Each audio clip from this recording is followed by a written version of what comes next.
Yeah. So we all know that Islam is a complete guidance for entire mankind, and it guides human activity and human existence in every aspect of life.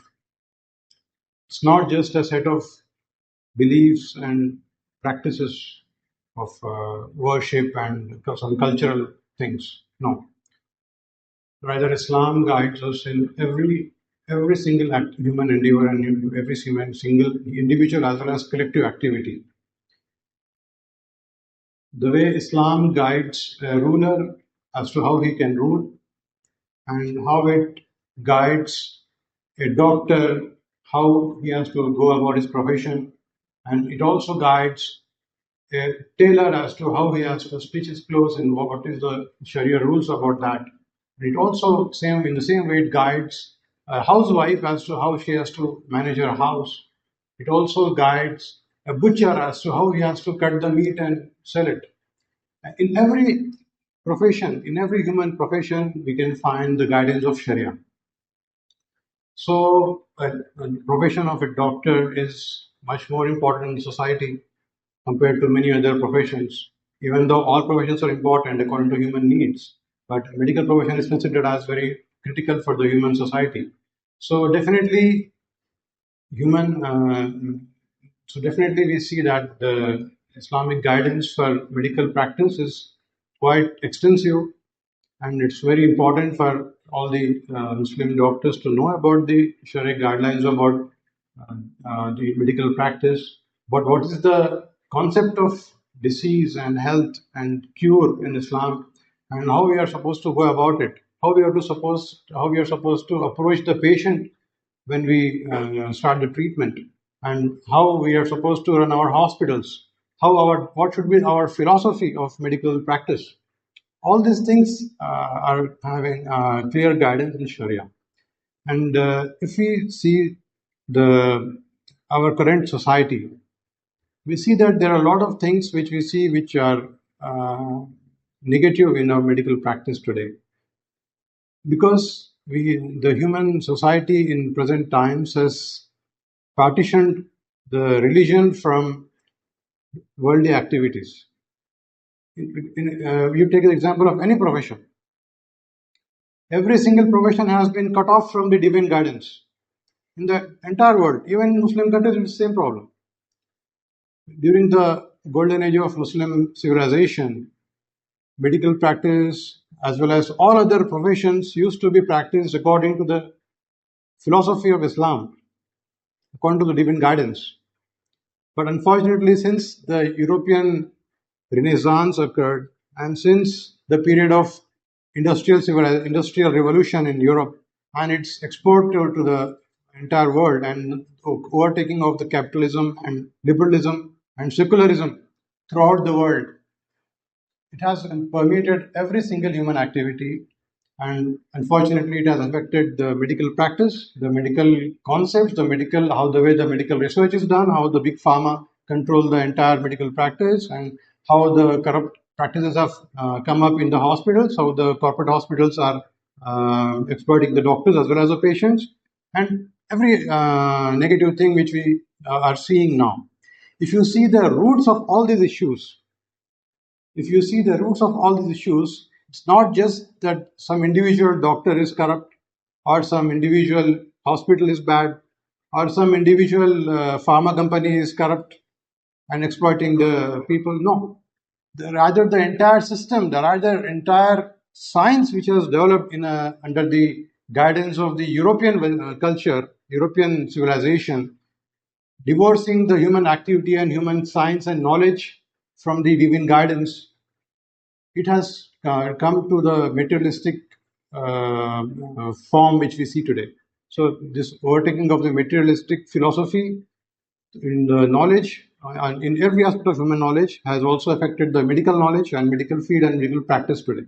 So, all issues which you are seeing today, all the problems which you are seeing today, is because of that dichotomy in knowledge, dichotomy in human civilizational development, which has occurred because of the supremacy of the Western culture. If you see I'll recommend one very good book to all of you. You can see he has written a very good book. It's called Islam and the World. If you see Islam and the world, in the book he has described clearly as to what sort of world it was before Islam came, before the Rasulullah came, and after the supremacy of Muslims in the civilization, in the world civilization, and when the Muslims took the leadership of knowledge and human endeavor, how it changed the human activities, how it became from materialistic to the divine guidance. And then he described in that book how, after the demise of the Muslims on the world stage, how when the West became superior in the world affairs, how they have changed the entire course of human knowledge and human civilization and the course of human history itself into a materialistic civilization. So now, if you see even the Muslims in the Muslim countries, see, I've worked in Saudi Arabia for almost 12 years. You see the way things are everywhere, it's same. I mean, the approach, the thinking, the concepts, and the way you think and do your profession, it's not much difference from a Muslim country to a non-Muslim country. So because the hegemony of the Western concept of knowledge, the hegemony of the Western concept of life, the hegemony of Western concept of medical practice, and the disease of capitalism, the disease of materialism seeping the human mind and killing the human spirit and divorcing the human activity from all spiritual aspects, from all things connected to God. So today's lecture is an endeavor to connect us back to the Islamic perspective, to remind ourselves that medical practice is not just a materialistic science of biology, of interaction of different cells and tissues and organs and bacteria and viruses and the various chemicals in the body. No. We want to understand through this lecture that Islam has given a holistic concept of man's life, health, disease, and how we are supposed to approach to cure that disease. So we'll inshallah see the various Quranic ayat and the ahadith and the quotes from the various scholars of Islam to bring back the Islamic perspective in our understanding of medicine and of health, of entire health sciences. So this will be the outline of today's lecture, inshallah. We'll deal with the status of medical science in Islam, then we'll go to the health in Islam, Islamic approach to diseases. The doctor is Allah's agent in healing, spiritual benefits and opportunities for doctors in his practice, and Islamic guidelines for dealing with the patients. We'll see, the time is, it's almost 3:50 now. We'll try to cover as much as possible today. If a large cross-section of it remains, then inshallah some other time we'll complete it. So please bear with me. We'll try to go quickly through these things. So first of all, what is the status of medical science in Islam? See, the importance that Islam gives to medical science and medical practice can be gauged from the very fact that the second most important source of Sharia, that is the ahadith, the sayings of the Prophet ﷺ and the Sunnah. Every single hadith book you will find a chapter on medicine. Every single hadith book. Take Bukhari, Muslim, Tirmidhi, Abu Dawud, any book you take. And in all this, you'll have dozens of ahadith in each book. So if you count all the ahadith which deal with the medical practice, they'll go amount into hundreds of ahadith, literally. And you see the quotes from the famous scholars in Islamic history. You see, Imam Ghazali rahmatullah alayh, he said that medical profession is one of the most important for the kifaya for the Muslims. We all know the fara'is, the obligatory duties in Islam are farz ayn and farz kifaya. Farz ayn is that farz which is obligatory on each individual, which we all are supposed to do, like the salah and Saum and Ramadan and Hajj and Zakat. Apart from that, we have collective duties which are farz on the community as a whole.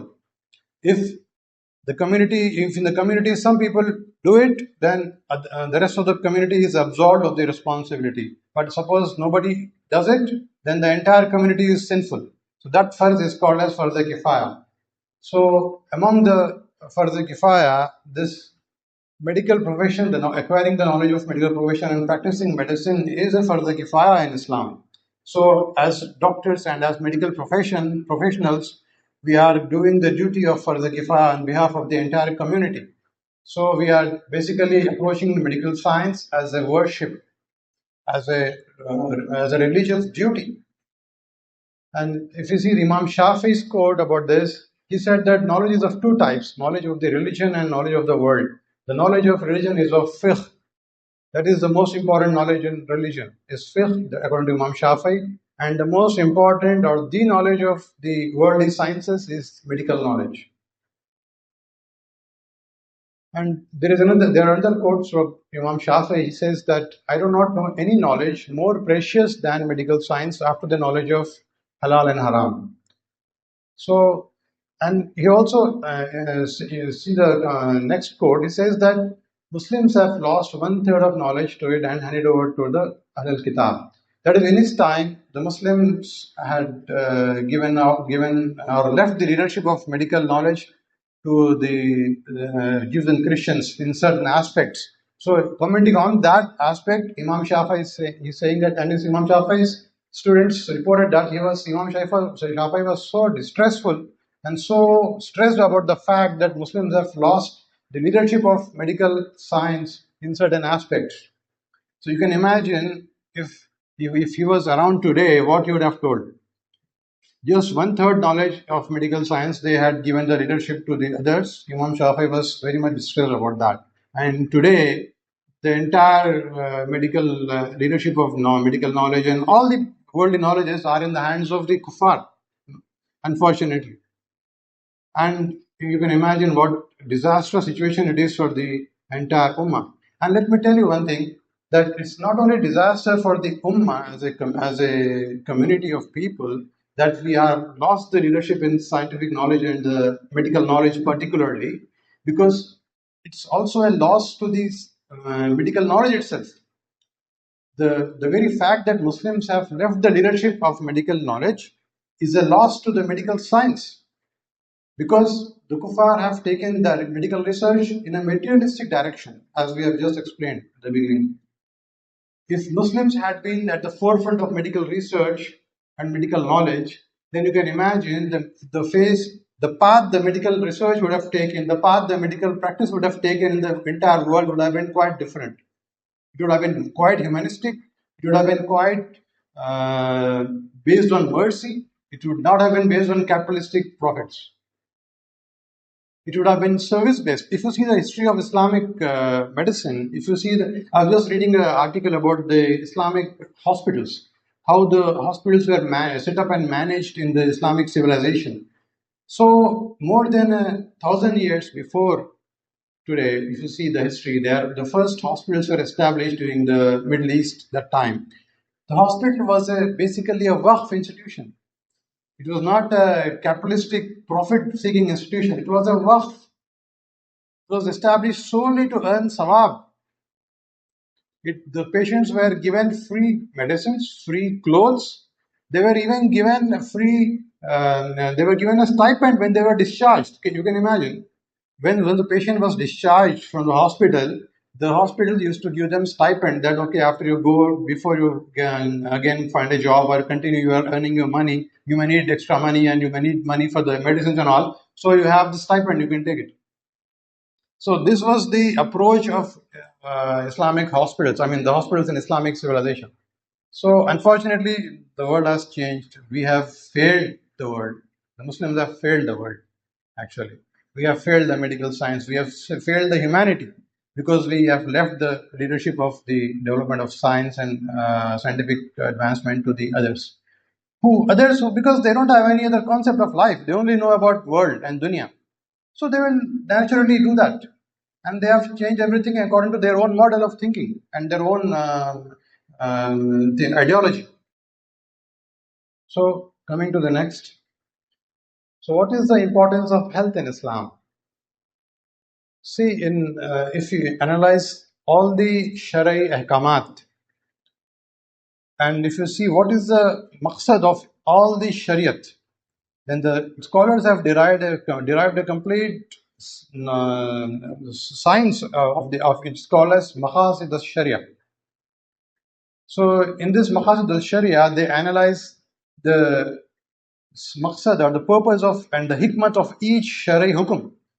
So when the scholars have analyzed the entire Sharia, all the hakamat, they have come to the conclusion that the maqasid of the entire Sharia is protection and preservation of five things. The first is protection of the deen. Second is protection of the nafs or the life and health. Third is protection of the aql or intellect. Fourth is protection of the lineage. And fifth is protection of mal or wealth. So you can see in the maqasid of Sharia, the protection of life and health occupies second position just immediately after protection of deen. So from this we can understand that how much Sharia gives importance to the maintenance of health and the sciences related to health. And Imam Ghazali says that a proper understanding and implementation of religion from the standpoint of both knowledge and worship can only be arrived at through physical health and life preservation. And so we should understand that in Islam, health is considered as a gift of Allah. We are not the owners of our bodies. Everything which we have is given by Allah. Our body, our health, our wealth, every single ni'mah, every single blessing we have, it's a blessing from Allah. So it's our responsibility to take care of the amanat of Allah.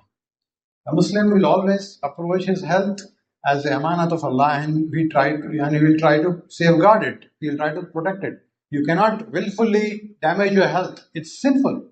That's why you can see the suicide is haram in Islam. Not only suicide, but any activity which definitely harms your health is haram. If you know that doing this particular action will definitely harm me, then automatically it becomes haram in Islam. So that's the importance of maintaining health in Islam. And we'll go through some of the ahadiths of Rasulullah Sallallahu Alaihi Wasallam about the importance of maintaining health. Rasulullah said that your body has a right over you. That everything has a haqq. Every amanat of Allah is a haqq towards Allah. So since the jism and the body and health is a blessing of Allah, it is also having a right over us. We are supposed to take care of it. And then Rasulullah says that since a lot of people, Rasulullah knew that a lot of people are going to ignore this benefit of health which they are getting from Allah, the blessing of health.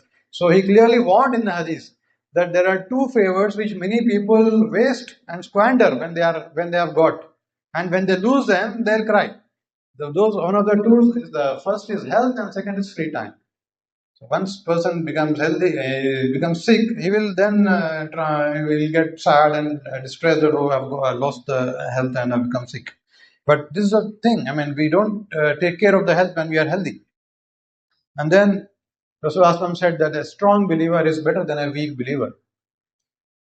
So suppose there are two Muslims who have equal hasanat, who are doing equal religious practice. They are having equal things like number of salah, number of zikr, number of khairat and sadaqat, everything they are doing equal.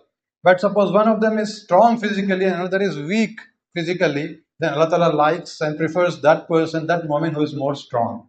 So being physically strong and healthy is a spiritual benefit. Is a spiritual benefit near Allah Ta'ala. And then also remember that health is one of the favors of which we are going to be questioned on the day of judgment. Of all the favors which Allah Subhanahu wa Ta'ala has given us, the first favor about which we are being questioned on the day of Qiyamah will be about the health. Because it's understandable also, because a person who has health, he can do a lot of good things.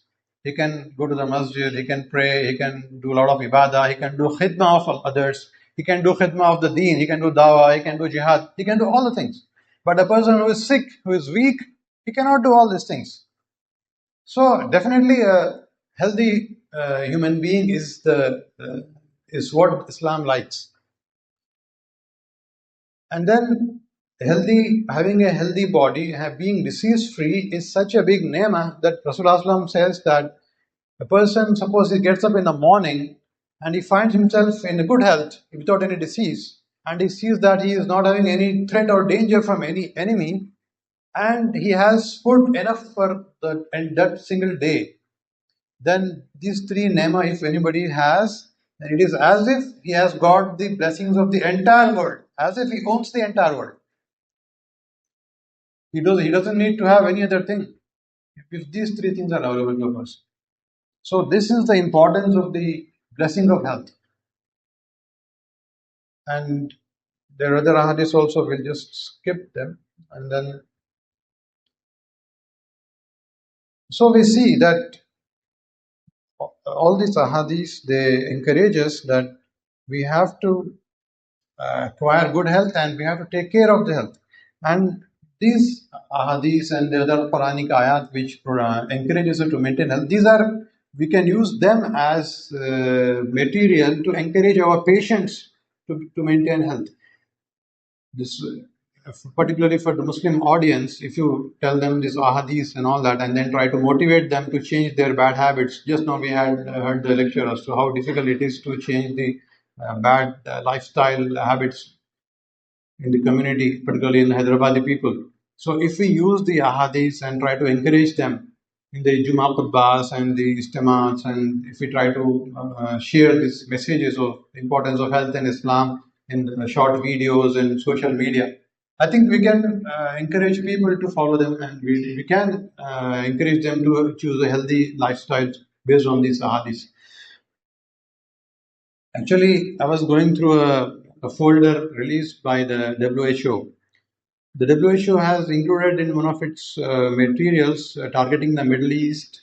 They have made an article about importance of health in Islam. So I saw that article. I was surprised that WHO is using the Quran and Hadith for in promoting health activities in the Middle East. So they have given a lot of Hadiths and they have collected in their website. I was very happy to see that actually. So we can use it. I mean, our Muslim organizations and all that. It will be easy for us if we use these Hadiths and try to encourage people to adopt healthy lifestyle.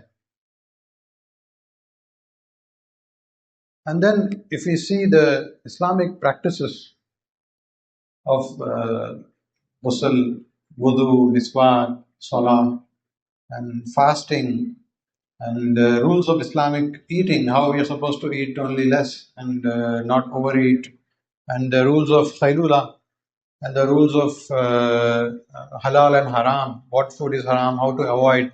If we follow all this and the various sunnats we see, which we are having in our deen, if the Muslims follow all these things in a proper way, then it definitely promotes health by itself.